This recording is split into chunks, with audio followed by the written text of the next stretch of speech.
सिफारिश की थी। हालांकि जब सिफारिश संविधान सभा के समक्ष आई, मेरा विपक्ष के सदस्यों को विनम्रता से अनुरोध है कि इस बात को जरा गौर से सुनेगा। पट्टाभी सीतारामैया समिति की सिफारिश जब सदन के सामने आई, तब पंडित जवाहरलाल नेहरू जी, श्रीमान सरदार पटेल, राजा जी, राजेंद्र प्रसाद और डॉक्टर अंबेडकर जैसे नेताओं ने इसका विरोध किया कि ये उचित नहीं होगा कि दिल्ली को पूर्ण राज्य का दर्जा दिया जाए। मैं फिर से एक बार रिपीट करता हूं, किस किस ने विरोध किया था। पंडित नेहरू ने किया था, सरदार पटेल ने किया था, राजा जी ने किया, राजेंद्र प्रसाद जी ने किया और अंबेडकर जी ने भी इसका विरोध किया था। और उस वक्त पंडित नेहरू जी के एक चर्चा के हिस्से को मैं सदन के सामने रखना चाहता हूं। 2 साल पहले सदन ने एक समिति, सीतारामैया समिति की नियुक्ति की और अब जब रिपोर्ट आया है तब दुनिया बदल गई है, भारत बदल गया है और दिल्ली काफी हद तक बदल गई है। इसलिए दिल्ली में हुए इन परिवर्तनों की परवाह किए बगैर उस समिति की सिफारिशों को स्वीकार नहीं कर सकते और स्वीकार करना वास्तविकता से पूरी तरह मुंह मोड़ लेना होगा। एक समय तो नेहरू जी ने संविधान सभा के सदस्यों को यहां तक कहा कि चूंकि नई दिल्ली में 3/4 संपत्ति केंद्र सरकार की है, इसलिए तर्कसंगत यही होगा कि इसको केंद्र के अधीन रखा जाए। बाद में जब अंबेडकर जी ने समापन किया, तब उन्होंने कहा, जहां तक दिल्ली का सवाल है, हमें ऐसा लगता है कि भारत की राजधानी के रूप में शायद ही किसी स्थानीय प्रशासन को मुक्त अधिकार यहां दिए जा सकते हैं। संयुक्त राज्य अमेरिका और ऑस्ट्रेलिया में जो राजधानी के क्षेत्र है, इसकी मिसाल भी उन्होंने वहां दी और उन्होंने कहा कि इसके लिए एक अलग व्यवस्था करनी चाहिए और संविधान सभा में इस पर जोड़ना चाहिए। खैर, मैं इसलिए कहता हूं कि आप जिस चीज का विरोध कर रहे हैं, ये सिफारिश किसकी थी ये आपको मालूम होना चाहिए। ये पंडित नेहरू की सिफारिश थी। मान्यवर, मैं उसके बाद में 1991 में सी स्टेट एक्ट के द्वारा दिल्ली को विधानसभा दी गई, परंतु 56 में राज्य पुनर्गठन आयोग की सिफारिशों पर दिल्ली की विधानसभा हटाकर उसको संघ राज्य घोषित किया गया। लगभग 3 दशक तक ये व्यवस्था चलती रही। 87 में सरकारिया कमेटी बनी, जो बाद में बालाकृष्णन कमेटी के रूप में जानी गई और 91 में 69वां संविधान संशोधन किया गया और इसके बाद दिल्ली राजधानी राज्य क्षेत्र शासन अधिनियम 1991, जिसमें मैं आज संशोधन लेकर आया हूं, इसको इस महान सदन ने पारित किया गया और वही विधेयक के अंदर, संविधान संशोधन के अंदर 239A, जिसका मैंने जिक्र किया, उसमें इस संसद को राजधानी क्षेत्र के किसी भी हिस्से के लिए और किसी भी कार्य के लिए कानून बनाने के लिए संपूर्ण अधिकार संसद को देने का काम किया गया। मान्यवर, समस्या कहां से समाप्त शुरू हुई? 1993 से व्यवस्था चली आ रही थी। कभी भारतीय जनता पार्टी सत्ता में आई, कभी कांग्रेस पार्टी ने शासन किया, कभी ऊपर कांग्रेस का शासन था तब हमारी सरकार थी, तो कभी ऊपर कांग्रेस की सरकार थी तब नीचे हमारा शासन था, मगर कोई झगड़ा नहीं हुआ था, सब कुछ ठीक चल रहा था, क्योंकि किसी की मंशा अधिकार हथियाने की नहीं थी, सेवा करने की। कांग्रेस पार्टी ने भी भाजपा के साथ झगड़ा नहीं किया, भाजपा ने भी कांग्रेस सरकार के साथ झगड़ा नहीं किया और बहुत अच्छे से चल रहा था, कोई डिस्प्यूट नहीं, कोई झगड़ा नहीं। 1915 में स्थिति बदली और यहां 2015 में यहां स्थिति बदली और यहां एक ऐसे दल की सरकार आई जिसका मकसद, मुझे कोई झिझक नहीं है कहने में, जिसका मकसद सेवा करना है ही नहीं, झगड़ा करना। माननीय अध्यक्ष जी अनेक पार्टियों के मुख्यमंत्री रहे, अनेक पार्टियों की मिलीजुली सरकार रही, शुद्ध रूप से सरकार रही, मगर राष्ट्र सेवा करने में और जन सेवा करने में किसी भी पार्टी को कोई दिक्कत नहीं आई। मैं बाद में बात करूंगा क्या दिक्कत है वो, उसकी भी डिटेल बात करूंगा, प्रॉब्लम क्या है। प्रॉब्लम ट्रांसफर पोस्टिंग के अधिकार का नहीं है, विजिलेंस को कंट्रोल में लेकर बंगला जो बना दिया है इसका सत्य छुपाना है। जो भ्रष्टाचार हो रहा है इसका सत्य छुपाना है। मान्यवर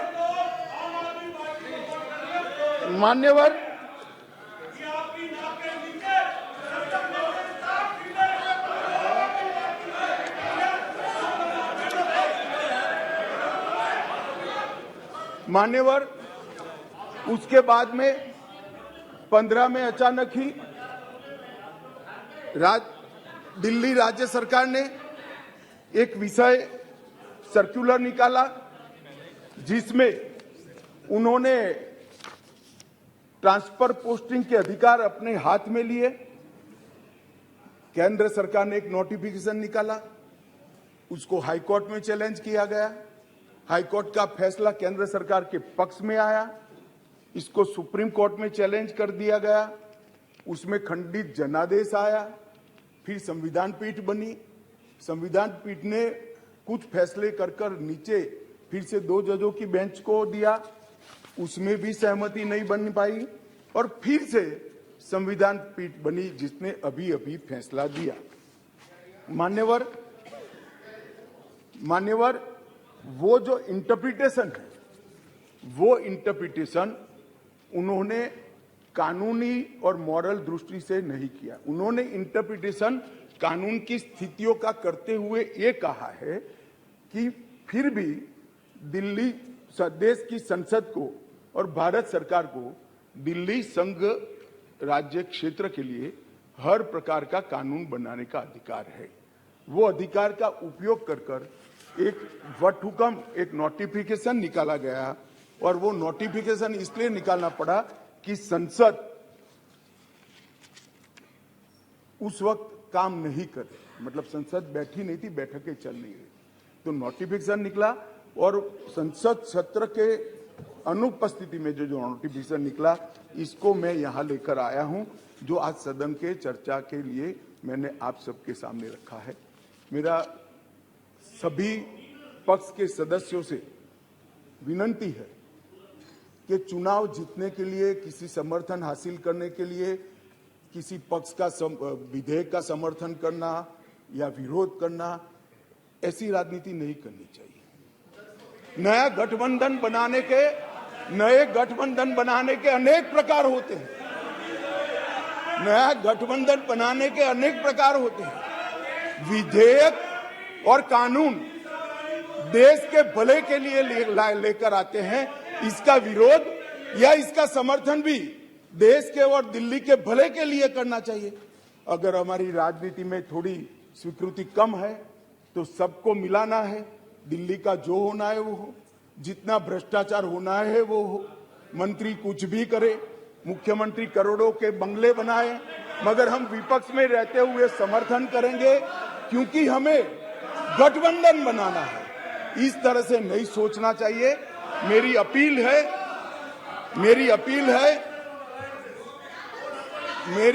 है विपक्ष के सदस्यों को कि आप दिल्ली की सोचिए, अलायंस की मत सोचिए। अलायंस से फायदा नहीं होने वाला है। अलायंस होने के बाद भी पूर्ण बहुमत से नरेंद्र मोदी प्रधानमंत्री बनने वाले हैं। इसलिए ये अलायंस के कारण जनता के हितों की बलि मत चढ़ाइए, जनता सब देख रही है। अलायंस कर आप अगर ऐसा सोचते हो, अलायंस कर आप अगर ऐसा सोचते हो कि जनता का विश्वास हासिल कर दिया जाएगा, जनता का विश्वास आपको मिला था, मगर जिस तरह से 10 साल यूपीए ने शासन चलाया, 12 लाख करोड़ के घपले घोटाले करे, इसलिए आज वहां बैठे। और मैं फिर से कहना चाहता हूं, दिल्ली सरकार के घपले घोटाले भ्रष्टाचार को प्रच्छन्न रूप से अलायंस की गरज के कारण मदद कर रहे हो। पूरा देश देख रहा है और पूरा देश चुनाव में इसका हिसाब किताब करेगा। मान्यवर, मैंने ये सदन के सामने रखा है बिल को। मेरा सभी से निवेदन है कि अलायंस के मद्देनजर इस पर अपना अभिप्राय न करे। देश के और राजधानी क्षेत्र के भले के लिए न्यूट्रलिटी से बात करे। और वैसे भी मैं बता देता हूं, विशेषकर कांग्रेस पार्टी वालों को, कि ये बिल पारित होने के बाद वो अलायंस में आपके साथ आने वाले नहीं है। तो जो सच है वो करिए। इतना अपील करके मेरी बात को समाप्त करें। प्लीज, माननीय सदस्य, आपको बोलने का मौका दिया जाएगा, लेकिन आप बार बार उठोगे तो मौका नहीं दिया जाएगा। ये सदन है, सभी माननीय सदस्यों आग्रह, आपको मौका दिया जाएगा। आप एक पार्टी के हो और आपको मौका देंगे, लेकिन बीच बीच में नहीं उठते हैं, नहीं तो आपका समय खत्म हो जाएगा। नो, आप भी अपनी बात कहना। अधीर रंजन चौधरी जी।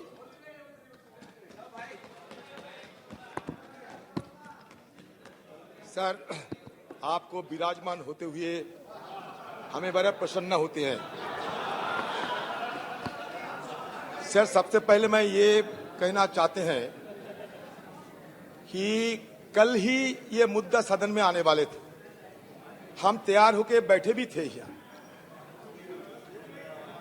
लिस्टेड भी हुई थी सर, लेकिन पता नहीं सत्तारूढ़ पार्टी की तरफ से, कल मैं आसन पे नहीं था इसलिए नहीं आया। सर, सत्तारूढ़ पार्टी की तरफ से कल सदन को ठप कराया गया। ये हमारी संसदीय परंपरा में ऐसा नहीं देखा कि ये संसद ठप कराते हैं और सत्तारूढ़ पार्टी खुद। और दूसरी देखा कि हमारे गृह मंत्री नदारत रहे सदन से, और स्टेट मिनिस्टर होम वो भी नदारत रही। तो बाद में पता चल कि अंदर की बात क्या है। अंदर की बात यह है कि मोदी जी के साथ हमारे अमित शाह जी शायद कहीं घूमने गए और सदन को अपने भगवान की मर्जी पे खिलौने की तरफ फेंक के चले गए। सर, आज जब सदन में आए, विषय पे बोले सर, विषय में क्या अमित शाह जी बोल रहे थे। सर, आज जब सदन में आए तो अच्छा लग रहे थे कि हमारे अमित शाह जी बार बार जवाहरलाल नेहरू जी को और कांग्रेस पार्टी को तारीफ कर रहे थे। मैंने सोचा क्या देख रहे हैं भाई, ये दिन है या रात है। मैं तो सोचा कि दौड़ के जाए और अमित शाह की मुंह में शक्कर शहद डाले, क्योंकि अमित शाह की मुंह से नेहरू जी की तारीफ, कांग्रेस की तारीफ बकाई, ये मेरे लिए बड़ा अच्छा लगे। लेकिन कुछ ही समय बाद ये पता चले कि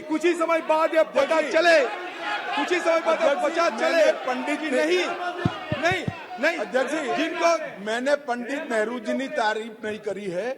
मैंने जो पंडित नेहरू जी ने कहा वो कोट अनकोट कहा है, उसको तारीफ मानना है तो मुझे कोई आपत्ति नहीं है।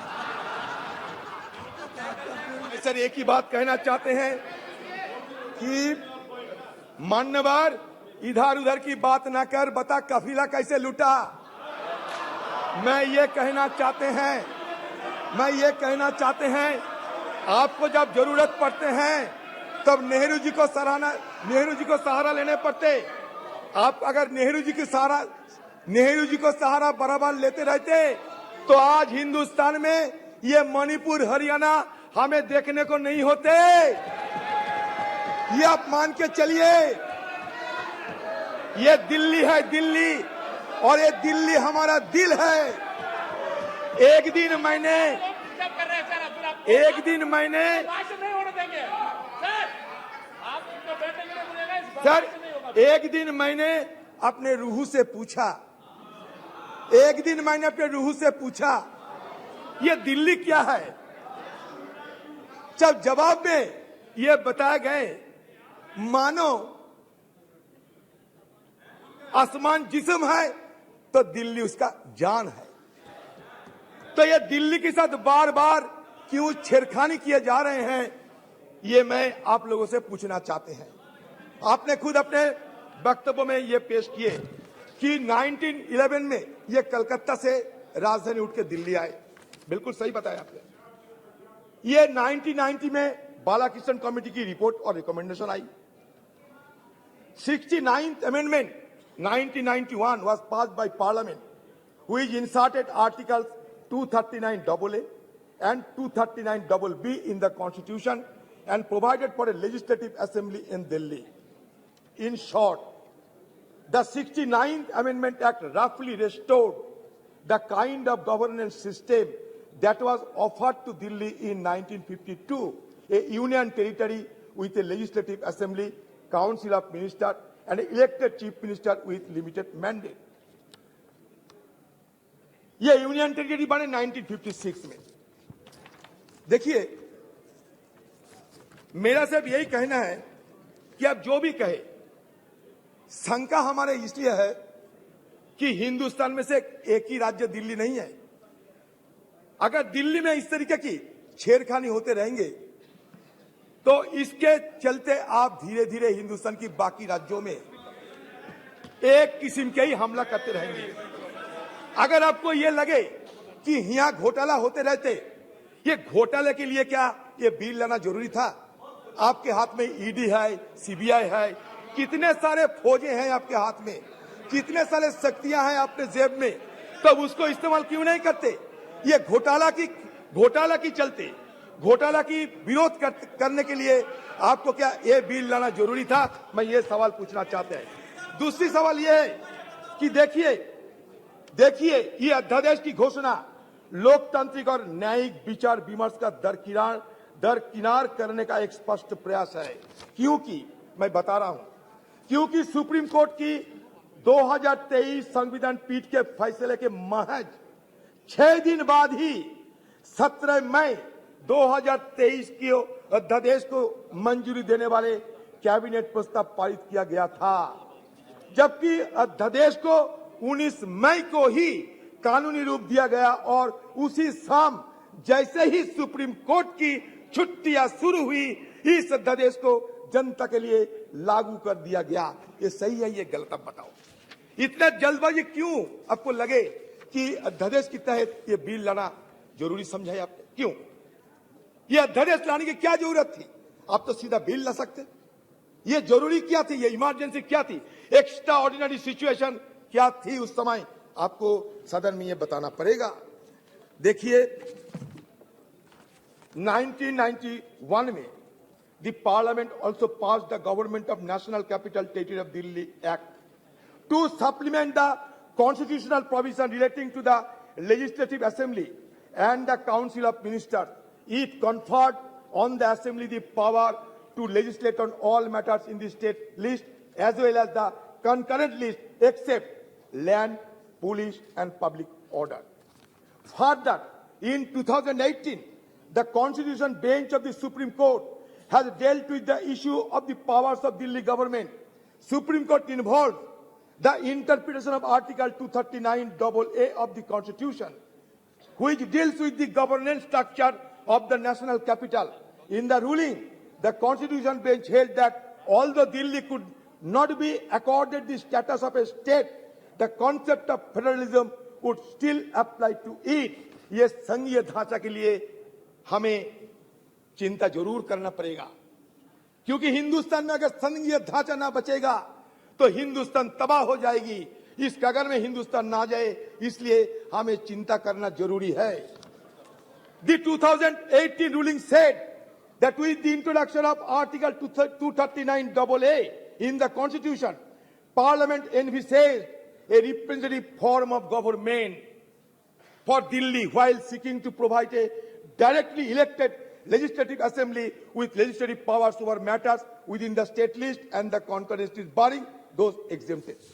कल हमारा सदन में जब परसों ये चर्चा होते समय हमें जब विरोध करना जरूरी महसूस किया तो हमारे कोई नेता, ज्ञानी नेता यहाँ उठ के कह रहे थे कि हमारे एरुडाइट हम लोग नहीं है, ये कानून नहीं समझते। मानते हैं उन जैसा फ्लैम्बॉयंट लीगल लुमिनरी मैं कम से कम नहीं हूं, ये बिल्कुल मानता।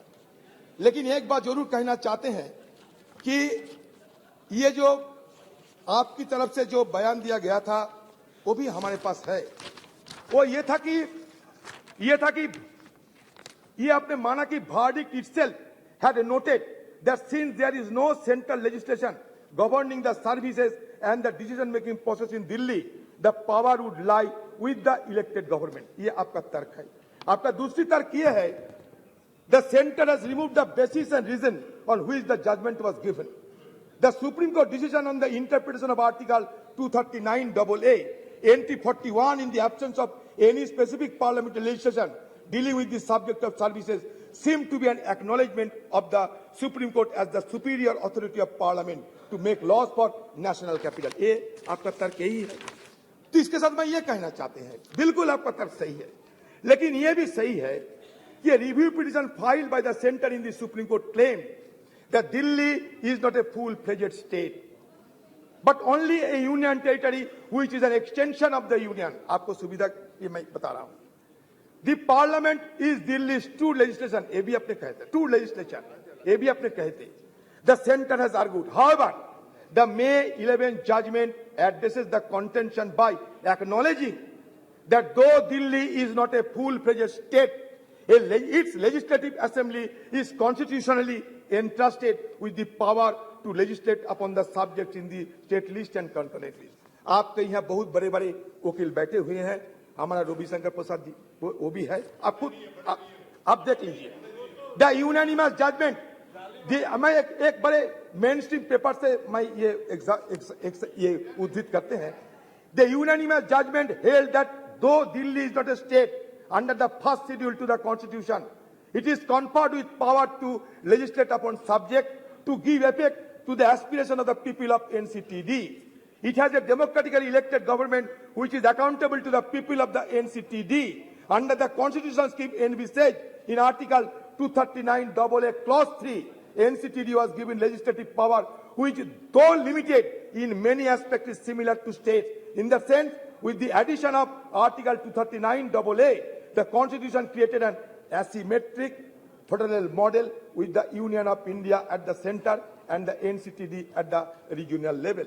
सर, हमें ये कहना है, जब चुनकर नुमाइंदे आते हैं, चुनकर जब लेजिस्लेटिव असेंबली बनते हैं, तो क्या उनका लेजिस्लेट करने के अधिकार नहीं दिया जाएगा? सब छीन लिया जाएगा? बचपन से सुन के आते हैं कि चोर कतवाल को डांटे। यहां तो लगते हैं कि चोर सिर्फ कतवाल का नहीं, कलेक्टर को हुक्म कर रहे हैं। क्योंकि यह सारे जो हमारे लेजिस्लेटिव असेंबली रहेगा, ये लेजिस्लेटिव असेंबली को खत्म करते हुए ये ब्यूरोक्रेट्स पे सारे जिम्मेवारी, सारे अधिकार ब्यूरोक्रेट्स पे सौंपा जाते हैं। ब्यूरोक्रेट्स फैसला करेगा सरकार कैसे चलेगी। ये क्या सही होगा देश के लिए? हमें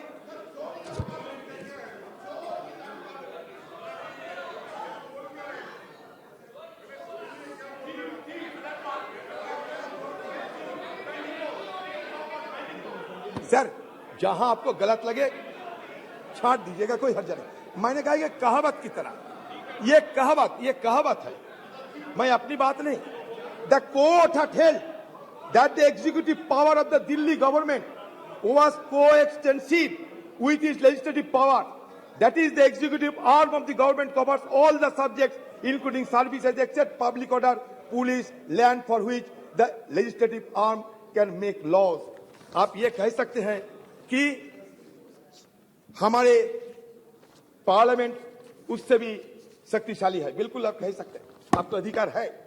लेकिन इसमें और एक बात है, ये मैं नहीं कह रहे, ये डॉक्टर पीडीटी आचार्य साहब, एक कॉन्स्टिट्यूशनलिस्ट, वो कह रहे क्या जानते हैं? when we analyze the key provision of this ordinance in terms of Article 239AA as well as GNCTD Act 1991, it will be found to not be in conformity with the Constitution. Article 239AA Clause 7 empowers Parliament to make a law to supplement the provisions contained in that article. मानते हैं, लेकिन इसके साथ क्या होते हैं? To supplement the provision does not mean making contrary provision. Parliament has not given any power in this article to make a law conferring all powers on the Lieutenant Governor with respect to the administration of the territory of Delhi. हमारा आपत्ति है, ये कानूनी आपत्ति है sir. ये हम कोई मनगढ़ंत आपत्ति नहीं करते, कोई अलायंस के चलते ये कोई दूसरी वजह से। ये हमारे फेडरल स्ट्रक्चर इसमें बड़ा संगीन हालत में गुजर सकते, इसलिए हम पहले ही चेतावनी देना चाहते हैं।